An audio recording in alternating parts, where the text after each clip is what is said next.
Nós estamos às vésperas, hoje é dia 28. Faltam 3 dias, é isso? Esse mês tem quantos dias? Esse mês 31, então 29, 30, 31, 4 dias para o tarifaço começar. É uma coisa que a gente não sabe como vai ser, não tenho a menor ideia, ninguém sabe, o governo brasileiro não sabe, as autoridades, os analistas, ninguém sabe, vai sair, não vai sair, como é que vai ser. O que a gente sabe é o seguinte: China chegou a um entendimento com os Estados Unidos, Indonésia chegou a um entendimento com os Estados Unidos, Japão chegou a um entendimento com os Estados Unidos, União Europeia chegou a um entendimento com os Estados Unidos, Índia tem tudo para chegar a um entendimento com os Estados Unidos, talvez ainda nesta semana, e sobre o Brasil a gente não tem a menor ideia. Para que chegassem a um entendimento, China, Indonésia, Japão, União Europeia, Índia, todos estão conversando com os Estados Unidos, conversando com as autoridades americanas. E para o Brasil chegar a um entendimento, tem que conversar com as autoridades americanas, né? As autoridades brasileiras têm que conversar com as autoridades americanas. E nós não estamos conversando com as autoridades americanas. Não dá para dizer agora que a gente não quer conversar com as autoridades americanas. Dá para dizer, no entanto, que a gente não tem canal de comunicação com as autoridades americanas. Então, pouco importa se o governo brasileiro agora quer ou não quer conversar. Nesse momento tem uma comitiva de senadores, como se senadores pudessem ser porta-vozes de uma negociação com os Estados Unidos. Não faz o menor sentido, é governo a governo, não é senador a senador. Até porque o Senado ou os senadores que foram para lá podem até conseguir algum tipo de declaração de senadores democratas, eventualmente. O que não vai adiantar coisa alguma. Então, a gente está às vésperas de um tarifaço, completamente perdidos, com uma conta que a gente tem que fazer. Se todo mundo tinha zero tarifa, tinha as tarifas que tinha para os produtos e tal, não tinha zero tarifa, e todo mundo ficar aí 10, 15 ou um pouco mais por cento, e o Brasil vier com 50%, a diferença de taxa, que é o nosso problema, é a diferença. Né? Porque se o mundo inteiro ficasse 50% mais caro, seria ruim para todo mundo, a economia mundial ia sofrer um colapso, mas você não poderia dizer assim, o Brasil está sendo tratado de uma maneira diferente. O Brasil está sendo tratado de uma maneira diferente e os produtos brasileiros vão ficar mais caros para os Estados Unidos. Aí, a primeira conclusão que alguém pode tirar é, bom, com a exceção de alguns produtos específicos, uma parte dos produtos podem ser redirecionados para outros países. Bom, mas todos os países que podem comprar produtos sabem que os americanos não estão comprando. Logo, a nossa força de negociação também diminui com os outros países. Se você tem 2 pessoas para comprar o seu produto e passa a ter uma só, você acha que você forma preço do mesmo jeito que formaria tendo 2 candidatos ao seu produto? Claro que não. A não ser no caso de commodities, que são cotadas por preço internacional, o fato é, produtos brasileiros podem sofrer também no resto do mundo, porque os americanos já não compram, logo vai sobrar promoção, 2 por 1. Né? Temos riscos nesse campo. Né? E a gente, olhando como isso se construiu, vale a pena a gente pensar e discutir o seguinte: essa situação era inevitável ou essa situação era evitável? Incontornável ou contornável? Quer dizer, a gente pode entender que ela era inevitável na medida em que todos os países foram taxados. Então, o Brasil está em todos os países, logo era inevitável. Mas evitável se a gente imaginar que muitos países já conseguem contornar, ou ganhando prazo, ou reduzindo tarifa, e o Brasil até agora não. Então, a situação inevitável foi contornada de alguma maneira e nós não estamos conseguindo contornar. Então, temos um problema que alguns países já não têm, ou pelo menos fizeram os acordos possíveis, né? Ainda que não fossem acordos incríveis e generosos. É inevitável ou era inevitável, se a gente imaginar que o Donald Trump trava uma batalha ideológica contra a esquerda. É evitável, contornável, se a gente imaginar que o governo brasileiro,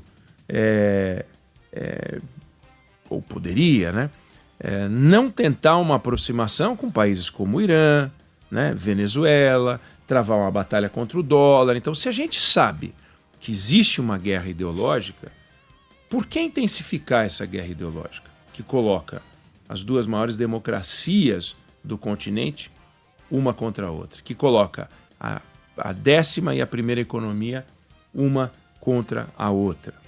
Numa guerra em que Trump sabe algumas coisas, Lula sabe outras coisas e nós sabemos algumas coisas também, né? Então, a gente sabe que o Trump sabe, né, que o sucesso americano deriva da força das instituições. O Trump sabe que lá o Banco Central independente, por mais que ele fique espicaçando o presidente do Banco Central, é um segredo do sucesso americano.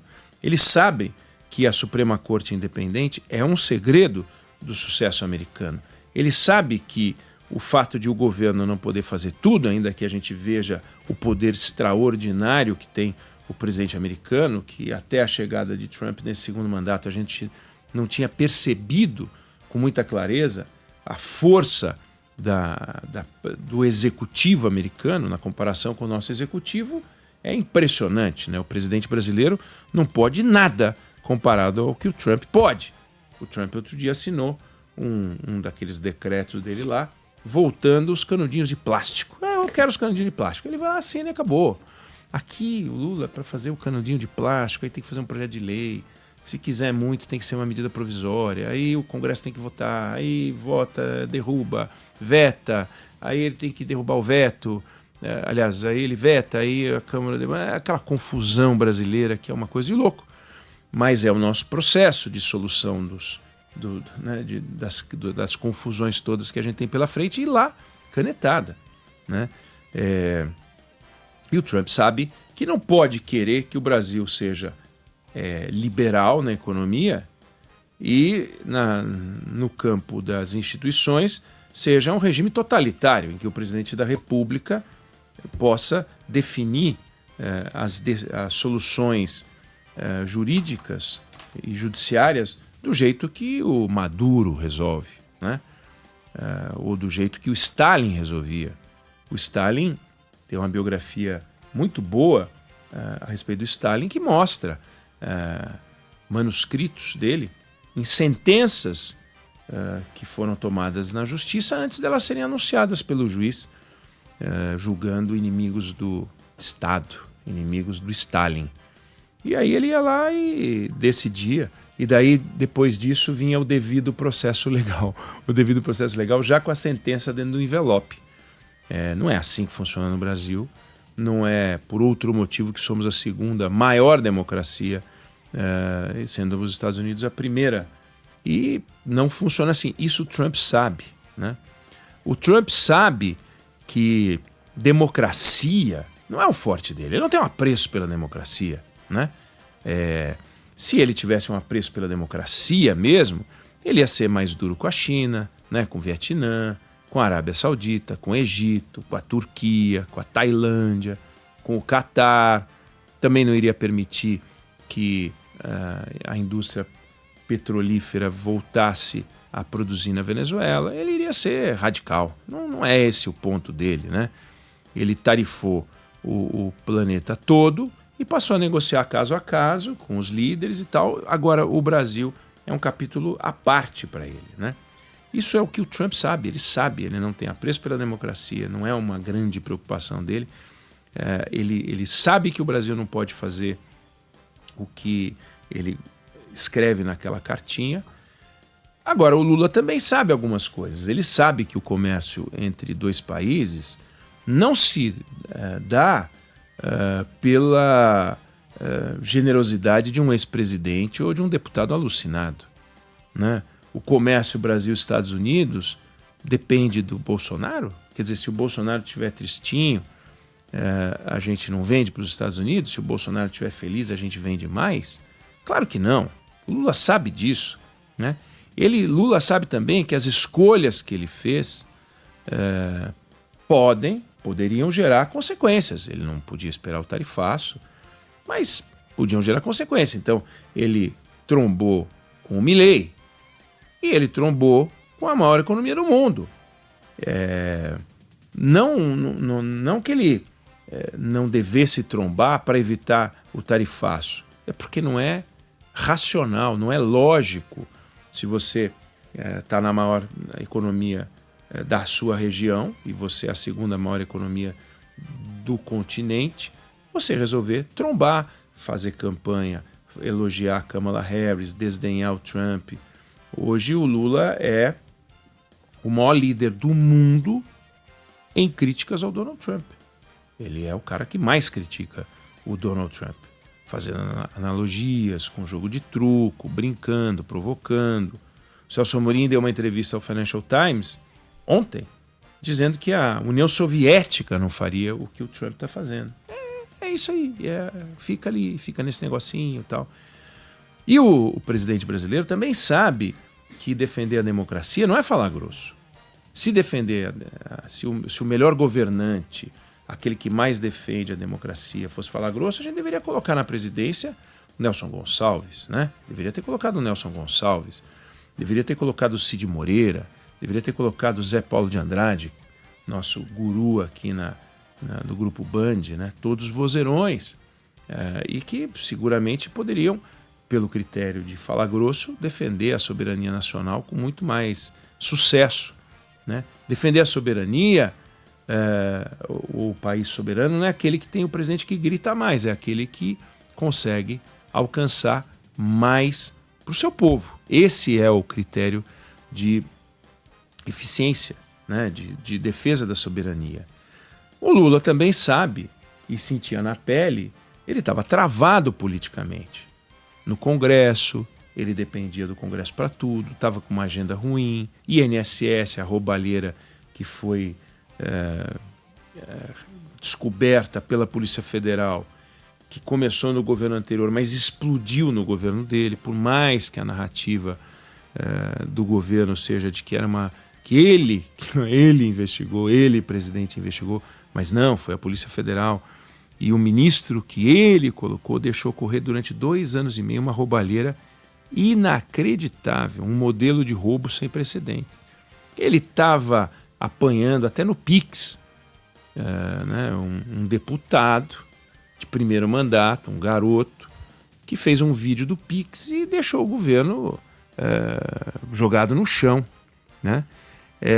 Os partidos do Centrão falando em abandonar o governo, dificuldades de aprovação das matérias, a agenda de ajuste fiscal largada, responsabilidade fiscal, todo mundo vendo que o governo não estava muito apaixonado por isso, lançando programas e gastando mais do que é razoável, aumentando a dívida pública.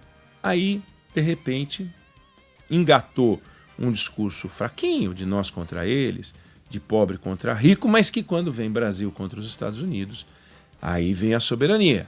Sai a defesa da democracia, do 8 de janeiro, a democracia para vir a defesa da soberania, que é uma ideia boa, né?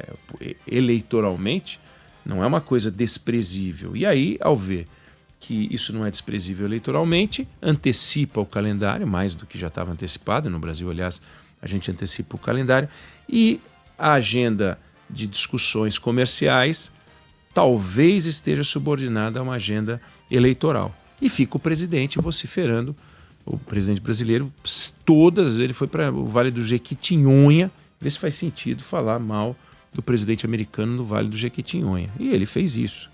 Então, são coisas que o presidente brasileiro sabe, são coisas que o presidente americano sabe, tem coisas que a gente sabe também, que o Brasil é um país fechado, que a maior parte das nossas importações sofre algum tipo de barreira não tarifária, o que é um problema, isso vem de longe, que o Brasil é um personagem secundário no comércio exterior, enquanto os Estados Unidos e China representam quase 50% do comércio, do PIB mundial, do comércio, 40% do comércio global, Alemanha 8%, né? Japão 4%, o Brasil é menos de 2%.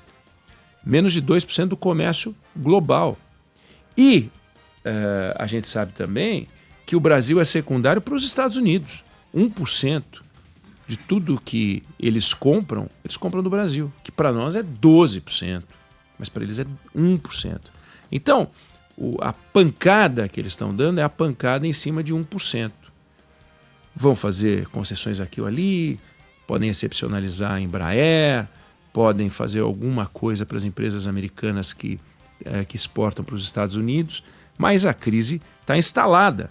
A gente sabe que tem uma guerra ideológica com o Brasil, porque a gente tem um governo que é de esquerda e que intensificou o esquerdismo no discurso. Os Estados Unidos têm um governo de direita que divide o mundo de maneira obtusa, né? Mas é o Trump que os americanos elegeram.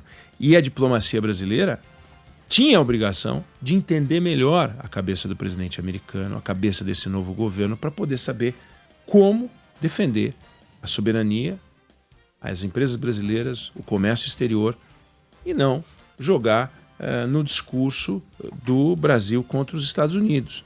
A gente não tem como escapar do tarifaço, ainda que a gente possa construir eventualmente um canal de comunicação, mas hoje é de se pensar se o presidente americano aceitaria alguma coisa hoje, nesse momento. O Itamaraty, ele insiste num determinado comportamento orientado pelo Celso Amorim, orientado pelo Lula, seja lá o que for, Sul Global, BRICS, Irã no meio, agenda contra o dólar, são coisas que vão produzindo machucado. E esses machucados, eles deixam preço. Então, os americanos olham este governo, que é obtuso, mas olha para o Brasil e vê o seguinte: tem lá uma economia que é 30 vezes a economia da Venezuela, 30, 40, 50 vezes, sei lá quantas vezes a economia de Cuba, com um presidente que hoje é o sujeito que, o chefe de Estado que mais critica em público o Donald Trump. Estamos dispostos a seguir nisso? Vamos pagar um preço. Estamos dispostos a mexer sem abrir mão da soberania, porque soberania não é sinônimo de bravata? Vamos ver. Então, o que está acontecendo hoje, a coisa realista, e alguns falam o seguinte: esse cenário tende a ficar tenso, pelo menos até a eleição do ano que vem. Olha que cenário ruim para nós. Pelo menos até a eleição do ano que vem, para que as coisas possam se rearranjar. Sabe-se lá o que entendem os americanos, ou o governo americano, sobre esse rearranjo. Só muda se tiver a vitória de um partido, de um governo de direita? Do contrário, não muda? Nós não sabemos. Nós não sabemos nem o que vai acontecer daqui a 4 dias. Mas é uma loucura imaginar que nós estamos em 2026 e há 5 anos e meio, 6 anos, o Brasil tinha conseguido o apoio dos Estados Unidos para entrar na OCDE. E hoje a gente não tem o apoio dos Estados Unidos para nada, nem para poder vender os nossos produtos que a gente sempre vendeu sem nenhuma ideologia embutida, mas surgiram as ideologias. O presidente americano expressando a sua, o presidente brasileiro fazendo questão também de expressar a sua, e numa guerra desses dois, se fossem dois gigantes, tipo Estados Unidos e China, talvez fosse mais fácil para chegar a um acordo. Mas a situação está bem complicada, faltando 4 dias a gente vai acompanhar. Eu não sei se você concorda ou discorda, mas essa é a opinião que eu tenho sobre o assunto.